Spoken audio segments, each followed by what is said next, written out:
Alright, so in this video I am going to be showing how to flock an 8-inch Newtonian. I've started off by putting witness marks with blue painter's tape on the back of the scope, the primary cell. So I'm going to label where the primary mirror is, and when I take it off and store it away and I flock the scope, I've already put everything back on. I know exactly how to line up the mirror originally, how it was, that way I don't worry about holes being a little bit off line. It should line up easily. So the first thing, okay, so we talked about wiping down the inside of the tube with rubbing alcohol. I'm using 91% rubbing alcohol, but you can see everything is coming off when I wipe it down. That's a year's worth of being outside, any dust floating in, any anything else. And you really don't want to try to get your flocking to stick to anything but the solid material of the tube. So take your time, wipe it down, give it plenty of time to dry. You want to make sure it's completely clean. With my measurement, I found that if I take this painter's tape, which is 1 inch wide, and I just slowly line up one edge along the outside of the tube and go all the way around, that'll give me my stopping point to bring the flocking to. And the mirror will actually be about 3/4 inch above that, so that way any light coming to it will get to it and I don't have to worry about flocking too far in. Okay, here we see the tube before it's flocked. There's a small flashlight in the back of it, and you see the light reflecting all around. I did wipe it down with the 91% rubbing alcohol, but even then you could tell that it was reflecting a lot of light inside the tube.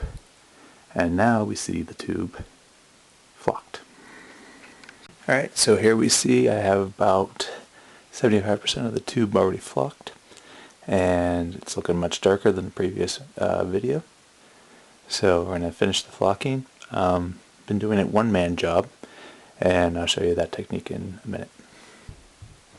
Alright, so what I've been doing is I've been taking the flocking, and there's seems to be like one good edge to start with. So I find that edge, I have to remove the paper, and I just take off about 1 inch or 2. And that seems to be about the biggest challenge starting out with each roll. So I cut the rolls into 2-inch strips, and to slightly longer than the length of the tube I need to flock. And then the tricky part is removing the backing from the flocking. And once you can get that pulled apart without having to remove the sticky back from the felt, you're good to go.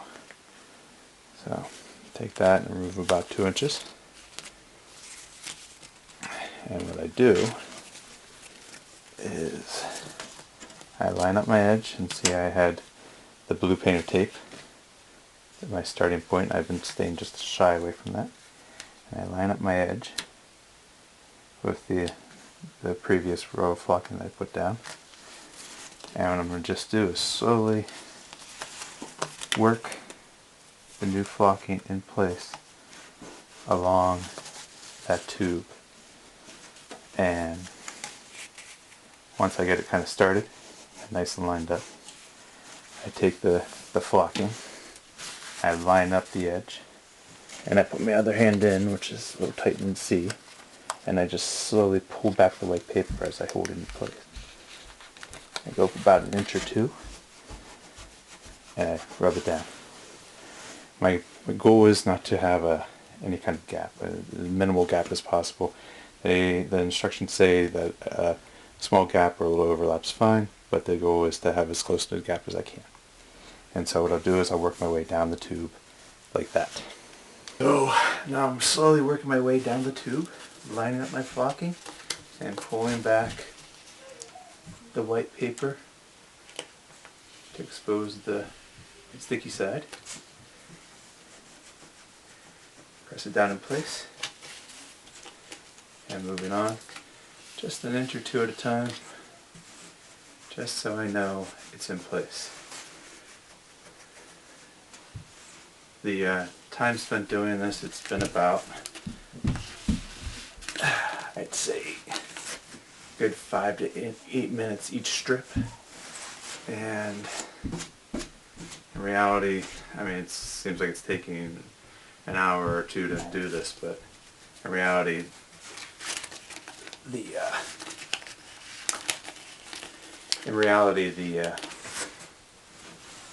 benefit to the tube should outweigh the extra time. Plus, let's all face it, it's a rainy day, so I got nothing else to do with my scope but fix it up. So just keep on lining up my edge and pulling it out and pressing it down. And the joint's nice and tight, and I can just keep on moving on. What I do, though, is once I get to a certain arm's length, I can't get much farther in there, is I'll switch off to the other side of the tube. That way, I can just pull it towards me instead of pushing it away. Alright, so now I'm on the other side of the tube, and I'm going to just continue to work my flocking down along the edge of my previous row, pulling the paper away, the paper backing away as I go. And that way I'm ensuring minimal gaps between my flocking strips.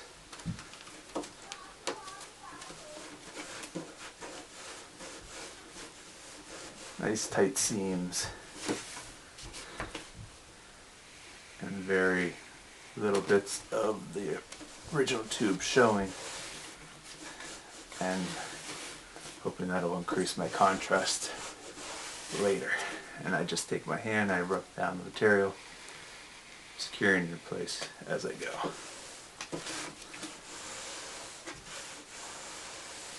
The biggest goal for this project is work slow and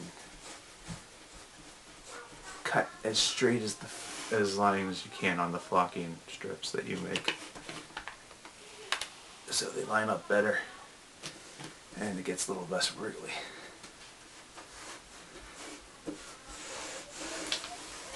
As you can see, just adding the little strips has made the tube less glossy, doesn't glow inside as much, and the light stays where it should be going, between the two mirrors into the eyepiece or camera.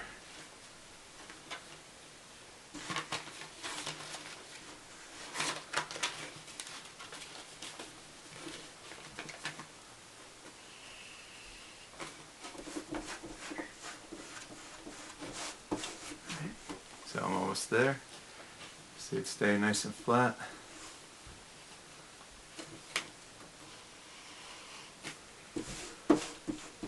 Material's doing its job.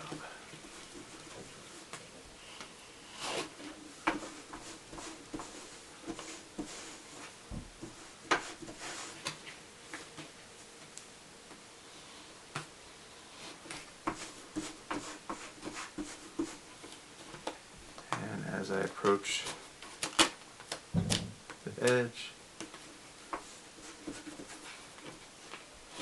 I'll wrap it up along the outer ring.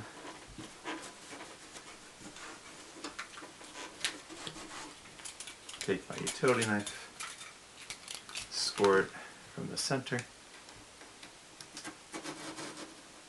down, and then start from the center back out again. That'll release your flocking. You have a nice tight seam. There you go. It's getting a little darker. And now we'll do the next row or two.